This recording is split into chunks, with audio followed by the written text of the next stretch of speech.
ఎన్నికల్లో ఆయన ఏమీ రహస్యం ఏం లేదు, మంచిగానే చెడుగానే. ఉదాహరణకి క్యాపిటల్ మీద, అమెరికన్ పార్లమెంట్ మీద దాడి చేసిన వాళ్ళు నిజంగా దేశద్రోహం కొడుకున్నట్టు లెక్క. హింసకు పాల్పడ్డారు, కొంతమంది మరణాల కాలకులైనారు. వాళ్ళందరినీ క్షమాపక్ష ప్రసాదిస్తున్నాడు, ఇచ్చాడు. మంచిగానే చెడుగానే ఆయన చెప్పింది సీరియస్గా తీసుకుంటున్నాడు, స్ట్రాంగ్గా చెప్తాడు కూడా. రెండోది, ఇనాగరల్ స్పీచ్లో ఆయన ఒక మనిషిని ఉదహరించాడు. ఆయన విలియం మెకిన్లీ అని, అమెరికా రాష్ట్రపతిగా 1897 నుంచి 2001 దాకా ఉన్నాడు ఆయన. 2001లో సెప్టెంబర్లో ఆయన చంపేశారు. ఈ హత్యకు గురైన రాష్ట్రపతుల్లో ఆయన ఒకడు. ఆయన తర్వాత థియోడోర్ రూజ్వెల్ట్ వచ్చాడు. మెకిన్లీ ఆయన్ని ప్రస్తావించాడు. మెకిన్లీ రెండుకి ప్రధానంగా పేరున్నవాడు. ఒకటి టారిఫ్లు, ఇతర దేశాల నుంచి దిగుమతుల్ని తగ్గించడం, దాని మీద ఈ టారిఫ్లు పెట్టడం. రెండు, దేశ విస్తరణ కాంక్ష. అమెరికా చివరిసారిగా విస్తరణ చేసింది మెకిన్లీ సమయంలో. స్పానిష్ వార్ అని చెప్పని 1898లో ఆ వార్లో గెలిచిన తర్వాత ఈవేళ ప్యూర్టోరికో ఆ రకంగా స్పెయిన్ నుంచి వచ్చింది. ఈవేళ క్యూబాని విడుదల చేశారు. అమెరికానే దానికి మోక్షం కలిగించి స్వతంత్ర దేశంగా చేసింది.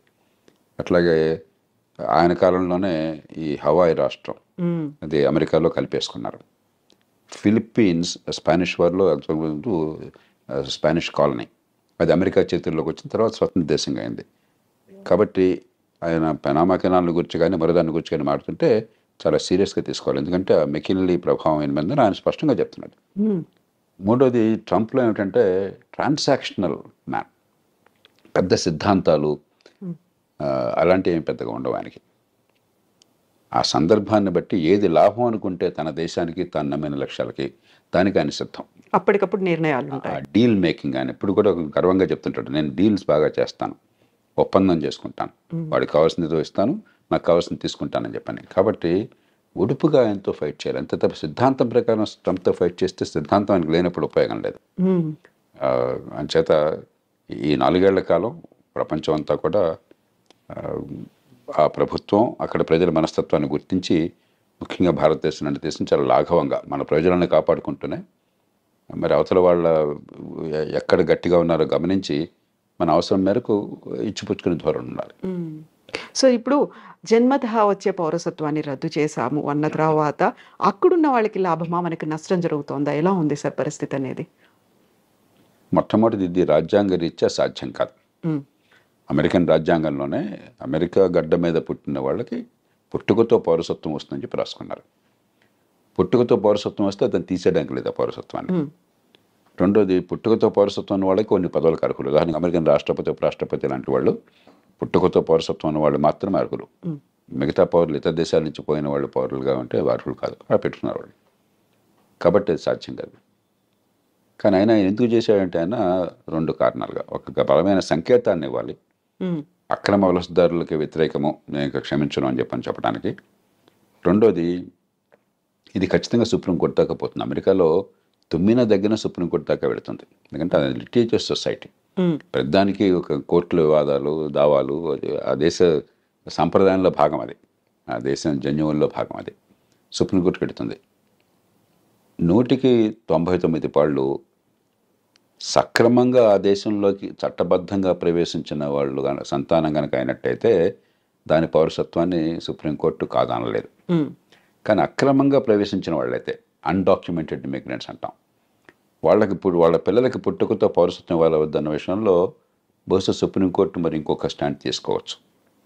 కాబట్టి భారతీయ సంతతి వాళ్ళకి నేను అనుకోవటం, మన వాళ్ళు 195 మంది భారతదేశం నుంచి వెళ్ళిన వాళ్ళు అమెరికాకి, నైపుణ్యము, విద్య ఉన్నవాళ్ళు, డాక్యుమెంటెడ్ ఇమిగ్రెంట్స్ అంటే వీసాలు వగైరా పొంది చట్టబద్ధంగా వెళ్ళిన వాళ్ళు.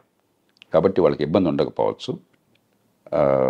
కానీ అన్డాక్యుమెంటెడ్ ఇమిగ్రెంట్స్ పిల్లలకు మాత్రం ఆ పౌరసత్వం ఉంటుందా లేదని సుప్రీంకోర్టు చేతిలో ఆధారపడి ఉంటుంది. ఇక రాజ్యాంగాన్ని మార్చడం అమెరికాలో దాదాపు అసాధ్యం. అలా కాకుండా అమెరికాలో పుట్టుకతో పౌరసత్వం రాకుండా చేయాలి అని చెప్పని కనుక అన్నట్టయితే, అమెరికాలో పార్లమెంట్లో 2 సభలు, senate, American house of representatives, దానిలో 3/2 మెజారిటీ కావాలి. 4/3 రాష్ట్రాలు ఆమోదించాలి. అమెరికాలో ఇది తల్లకిందులుగా తపస్సు చేసినా కూడా సాధ్యం కాదు. కాబట్టి కొంతమేరకు, అంటే అక్రమంగా ఆ దేశంలోకి ప్రవేశించిన వాళ్ళ సంతానానికి పౌరసత్వం లేకుండా సుప్రీంకోర్టు ఏమన్నా కనుక రాజ్యాంగాన్ని ఆ రకంగా వాళ్ళు విశ్లేషించినట్టయితే అది సాధ్యం కావచ్చు. భారతీయ సంతత్వానికి ఇబ్బంది ఉండదు. కానీ భారతీయులు ఖచ్చితంగా అక్రమంగా చొరబడేవాళ్ళు కొంతమంది ప్రయత్నం చేస్తున్నారు. అదివరకు నాకు తెలియదు. ఈ మధ్య కొన్ని అంకెలు చెప్తున్నారు 7-8 వేల మంది ఆల్మోస్ట్ ఉన్నారట. 7.5 లక్షల మంది దాకా ఉన్నారని. అది దాన్ని మనం ప్రోత్సహించకూడదు. అలాంటి వాళ్ళకి ఇబ్బంది కలిగితే దానికి మనం బాధ కూడా పడకూడదు. ఎందుకంటే మన దేశ బ్రాండ్ పోతుంది. ఇక్కడ చదువుకున్న వాళ్ళు, నైపుణ్యం ఉన్న వాళ్ళు పద్ధతి ప్రకారం వస్తున్నారు, ఆ దేశానికి మంచి చేస్తున్నారని చెప్పిన భావం ఒక బ్రాండ్ ఉన్నది. అలా కాకుండా మనం కూడా ఇతర దేశాలలాగా అక్రమంగా చొరబడుతున్నారు, దక్షిణంలో సరిహద్దు నుంచో లేకపోతే కెనడా నుంచో ఇల్లీగల్గా వెళుతున్నారు, ఇక్కడ సరిపడిపోతున్నారని చెప్పిన భావం ఉంటే మన దేశానికి నష్టం, కొంతమందికి లాభం కలగచ్చు.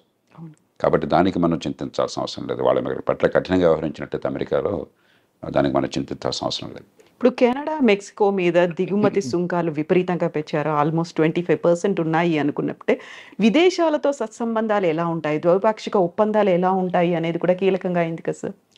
ఆయన తీరు ఏమిటంటే ఎక్కడైనా బావగానే వంగతోట దగ్గర బావగాదు.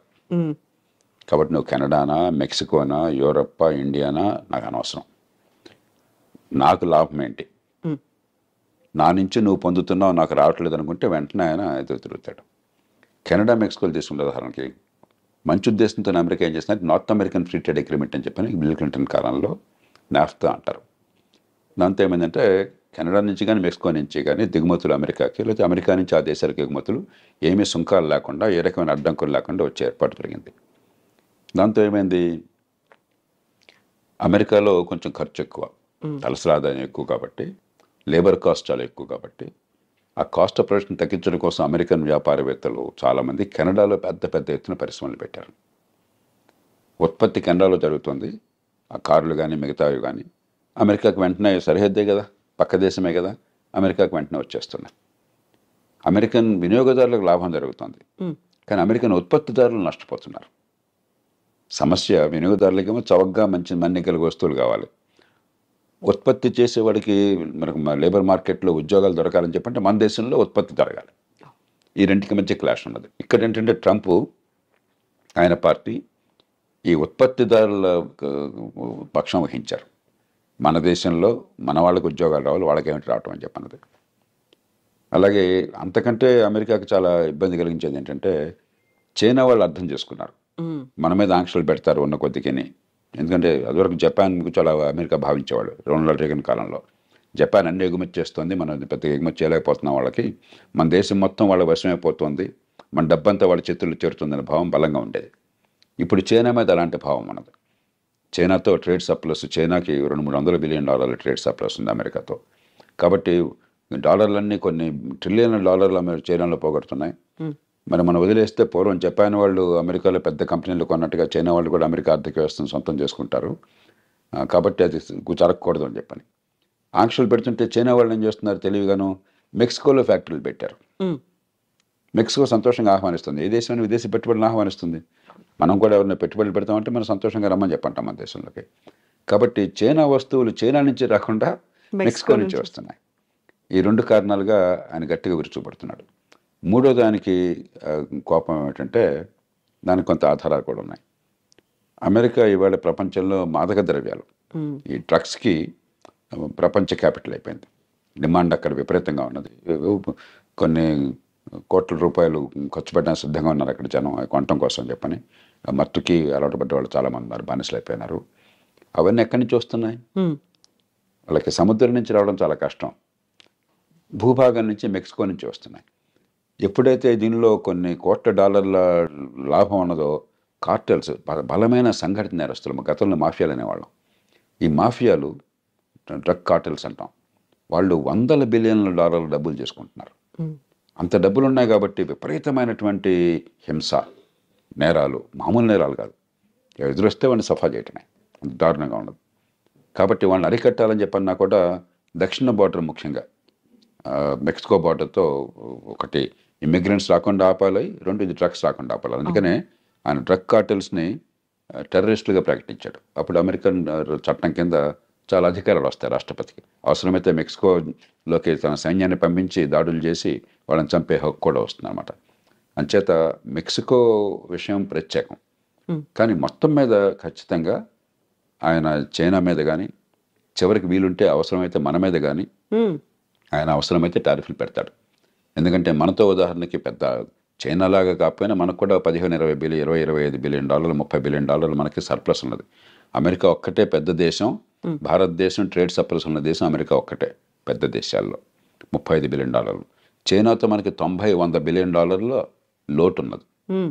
అమెరికాతో 30-35 బిలియన్ డాలర్ల సర్ప్లస్ మిగులు ఉన్నది. ఆయనకి ఎక్కడ ఏ దేశానికి తన దేశంతో వాణిజ్యంలో మిగులున్నా సరే ఆయనకి వెంటనే అక్కసు. వాడు వస్తువులు మన దగ్గర అమ్ముకుంటున్నాడు, మనం అమ్మలేకపోతున్నాం అని చెప్పని. హార్లీ డేవిడ్సన్ ఒక కంపెనీ ఉంది. అవును. ట్రంప్ 2-3 సార్లు దాని గురించి ప్రస్తావించారు. ఈ మోటార్ సైకిల్ నడుపుతారు. అవి ఏమిటో నాకు తెలియదు కానీ కొంచెం ఈ కుర్రాళ్ళు కొందరు మోసపోతారు. Costly చాలా ఉంటాయి. ఖరీదైనటువంటివి. మన వాళ్ళు ఖరీదైన వస్తువులు మన దేశంలో లగ్జరీ ట్యాక్స్ చాలా ఎక్కువ పెడతాం. ఆయన 2-3 సార్లు ప్రస్తావించాడు. ఇండియా టారిఫ్ కింగ్, చూడండి హార్లీ డేవిడ్సన్ మోటార్ సైకిల్ మీద టారిఫ్ పెట్టారని చెప్పని. అలాంటి విషయాల్లో మనం కొంచెం సౌమ్యంగా, పెద్ద నష్టమే లేదు, ఆయనకి ఏదైతే గట్టిగా బుర్రలో ఉందో దాన్ని తగ్గించేసుకోవాలి. మనకి ఇబ్బంది లేకుండా చూసుకోవాలి. కొంతమేరకు అమెరికా నుంచి వస్తువులు మన దేశం రావడానికి మనం అనుమతించాలి వస్తే టారిఫ్లు తగ్గించి. ఎందుకంటే ఆయనతో గొడవ పెట్టుకుని మనం టారిఫ్లు పెంచేసుకుంటే మనం నష్టపోతాం. కాబట్టి మనం కొంత లౌక్యంగా వ్యవహరించాలి. మనకంటే ఇబ్బంది చైనాకి ఎక్కువ జరుగుతుంది.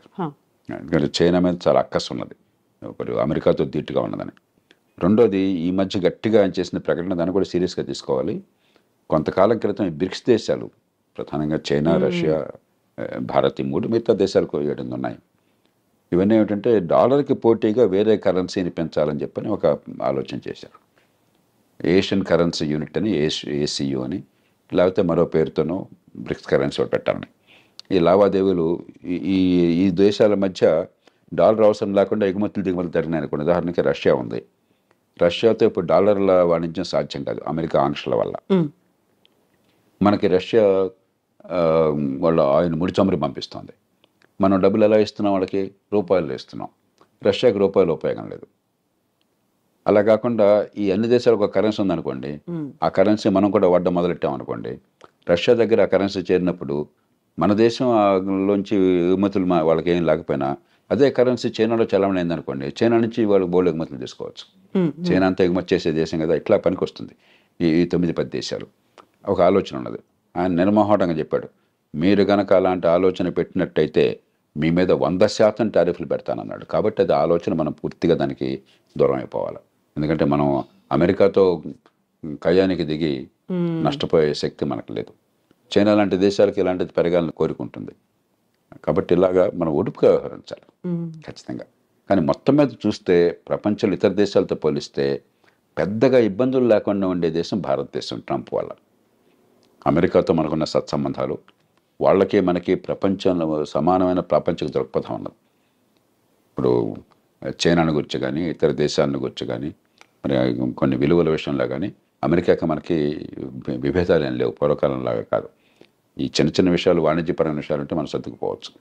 కాబట్టి రెండోది, మనం అంటే చాలా సద్భావం ఉంది అతనికి, వివిధ కారణాల వల్ల అందులో మోదీ అంటే కూడా, అలాగే మోదీ అంటాం కూడా. అలాగే అమెరికా బయట, అమెరికాలో కూడా లేనంత ప్రజాదరణ భారతదేశంలో ఉంది ట్రంప్ అంటే. ఈ మధ్య ఏదో సర్వేలో 85% భారతీయులు ట్రంప్కి అనుకూలంగా ఉన్నారని చెప్తున్నారు. ప్రపంచంలో అక్కడ ఊహించడానికి కూడా సాధ్యం కాదు. చాలా దేశాల్లో ట్రంప్ వ్యతిరేకులు. అమెరికాలోనే దాదాపు 50% మంది ఆయనకు అనుకూలం, 49-50% మంది అనుకూలం. మన దేశం 85% అని చెప్పంటున్నారు. అలాగే భారతీయ సంతతి వాళ్ళు అమెరికాలో చాలామంది కీలకమైన పాత్ర పోషిస్తున్నారు, రాజకీయాల్లో కానీ, టెక్నాలజీలో కానీ. వాళ్ళంటే ట్రంప్కి చాలా ఇష్టం. వివిధ కారణాల వల్ల భారతదేశానికి ఇబ్బంది ఉంటుంది. ఎందుకంటే వంగతో ఎక్కడైనా బావగానే వంగతోట దగ్గర బావ కాదు ఆయన విషయంలో. కానీ ఆ సందర్భాన్ని బట్టి మనం కొంచెం మలుచుకుంటూ ఉండాలి. ఇప్పుడు H1B వీసాలకి సంబంధించి కూడా వాదనలు కొనసాగుతున్నాయి. ఇరువైపు వాదనలు మేము విన్నాము అన్నప్పుడు, ఒకవేళ దానికి సంబంధించి ఒక కఠినమైన నిర్ణయం తీసుకుంటే భారతదేశంలో ఐటీ కంపెనీలు కావచ్చు, అక్కడ పనిచేస్తున్నటువంటి ఐటీ ఉద్యోగుల పరిస్థితి ఎలా ఉంటుంది సార్? ఇందులో 2 ఉన్న విషయాలు. ఒకటి, ఉన్న H1B వీసాల్లో భారత్ వాటా 7% పెట్టారు. అంటే ఏ దేశానికి 7% కంటే ఎక్కువగా వీసాలు ఉండకూడదని పెట్టారు. భారత్ జనాభా ప్రపంచంలో 18%. అమెరికా వెళ్ళాలని, చట్టబద్ధంగా వెళ్ళాలని ఉపలొట్టపడే వాళ్ళు బహుశా ప్రపంచంలో 35% మనం అయి ఉంటాం. మరి మనకి 7% పెట్టి ఒక చిన్న గోచిపాతంత చిన్న దేశానికి 7% పెట్టడం అనేది అది హేతుబద్ధమైనది కాదు. కాబట్టి దాన్ని మారుస్తారా లేదా? నేను అనుకోవటం అది మారుస్తారు. ఎందుకంటే అమెరికాకి అవసరం కాబట్టి, మనకు అవసరం కాబట్టి. రెండోది, H1B వీసాలు అమెరికాలో పని ఉన్నట్టయితే, నైపుణ్యం ఉన్నట్టయితే విరివిగా ఇస్తారా లేదా? రెండుని వేరువేరుగా చూడాలి. మన వాటా పెరుగుతుందా లేదా, మొత్తం మీద అసలు కేక్ పెరుగుతుందా లేదా అని చెప్పన్నది. కేక్ పెరగడం విషయంలో ఇప్పుడు చాలా పెద్ద అంతర్యుద్ధం జరుగుతుంది రిపబ్లికన్ పార్టీలో. ట్రంప్కి సాంప్రదాయంగా మద్దతు ఇస్తున్న మెగా రిపబ్లికన్స్, మన దేశం తప్ప మిగతా వాళ్ళు ఎవరు వద్దు, తెల్లవాళ్ళు తప్ప ఇంకెవరు వద్దు, ఇలా ఆలోచించేవాళ్ళు. సో అమెరికా ఫస్ట్ అనే నినాదం కూడా అలా వచ్చింది. అమెరికా ఫస్ట్, దేశంగా ఫస్ట్ అంటాం వేరు, కానీ యూరోపియన్ సంతతి వాళ్ళు, తెల్లతోలు వాళ్ళు, క్రైస్తవులు, దానిలో 2 కోణాలు ఉన్నాయి మళ్ళీ. ఆ కోణం వాళ్ళు ప్రధానంగా ఒక హార్డ్ కోర్ మెగా రిపబ్లికన్స్. వాళ్ళు అసలు H1B వేసాలంటే మన ఉద్యోగాలు కొట్టేటువంటి రావడానికి వీల్లేదని వాళ్ళు గట్టిగా అక్కడ కూర్చున్నారు. కానీ అమెరికా ఆర్థిక వ్యవస్థ పెరగాలి, అమెరికా ప్రపంచంలో మేధా సంపత్తి ఎక్కడున్న వాళ్ళు మనం ఆకర్షించుకు ఉపయోగించుకోవాలి, వాళ్ళు మన మనుషులు కావాలి. అమెరికా గొప్పతనం ఏంటంటే గత 150 ఏళ్ళుగా, 100 ఏళ్ళుగా ముఖ్యంగా, ఎక్కడ ప్రపంచంలో మేధాశక్తి ఉన్నా కూడా వాళ్ళని లాక్కున్నారు, ఆకర్షించగలిగారు. అందుకే ప్రపంచంలో గొప్ప శాస్త్రజ్ఞులు అంటే అమెరికా వెళ్ళిపోతాడు 100కి 90 మంది. ప్రపంచంలో గొప్ప ఎంటర్ప్రెన్యూర్ అంటే అమెరికా వెళ్ళిపోతాడు. గొప్ప వ్యాపారవేత్త అంటే అమెరికా వెళ్ళిపోతాడు. గొప్ప పండితుడు అంటే అమెరికా వెళ్ళిపోతాడు. ఆకర్షించగలిగారు. అలాంటి వాళ్ళని పోగొట్టుకుంటే నష్టపోతామని చెప్పన్న భావన ట్రంప్ కూడా ఉంది. ఆయన కూడా బహిరంగంగా ప్రకటనలు చేశారు 2-3 సార్లు. ఈ దేశంలో ఉన్నత విద్య, మంచి విద్యా సంస్థల్లో చదువుకుని మంచి నైపుణ్యం అంటే వాళ్ళని ఈ దేశం నుంచి మళ్ళీ పోనివ్వకూడదు, మనం ఇక్కడే నిలుపుకోవాలని అంటున్నాడు. అది ఆయన బుద్ధి చెప్తోంది.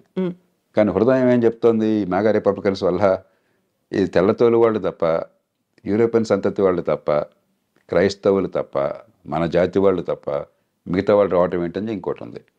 ఏది నెగ్గుతుంది అనేది ఇప్పుడు చివరికి ఆయన నిర్ణయం. అది ఏది పై చేయి సాధిస్తుంది, ఎందుకంటే ఇప్పుడు చెప్పలేము. ఎందుకంటే వ్యాపారవేత్తలు, టెక్నాలజీ వాళ్ళందరూ కూడా H1B వీసాలు సమర్థులకు విరివిగా ఇవ్వాలని చెప్పని, ఈ మెగా రిపబ్లికన్స్ అలా ఇవ్వడానికి వీలు లేదని చెప్పని చేత, ఒకటేమో మన వాటా పెరుగుతుందా లేదా, బహుశా నేను అనుకుంటే మన వాటా పెరుగుతుంది, అది అమెరికన్ అవసరాల కోసం అని చెప్పని.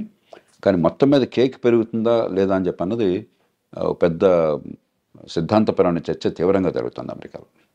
సో ఇప్పటికిప్పుడు అయితే ఆ భారతదేశానికి లాభమా నష్టమా, ట్రంప్ ఎలా ఉంటాడు అనేది అయితే అంచనా వేయడానికి లేదు కదా సార్. పెద్ద నష్టం మనకు ఉండదు, ముందు భయపడకూడదు. ఎందుకంటే ప్రపంచంలో ఏ దేశానికి లేని సౌలభ్యం మనకున్నది. మొత్తం మీద ఎంతో కొంత ట్రంప్ లాంటి వాడు కొత్త ఆలోచనలతో, కొన్ని సందర్భాల్లో రాడికల్ ఆలోచనలతో, విధానాలతో వచ్చినప్పుడు కొంత ఒడిదుడుకులు ఉంటాయి.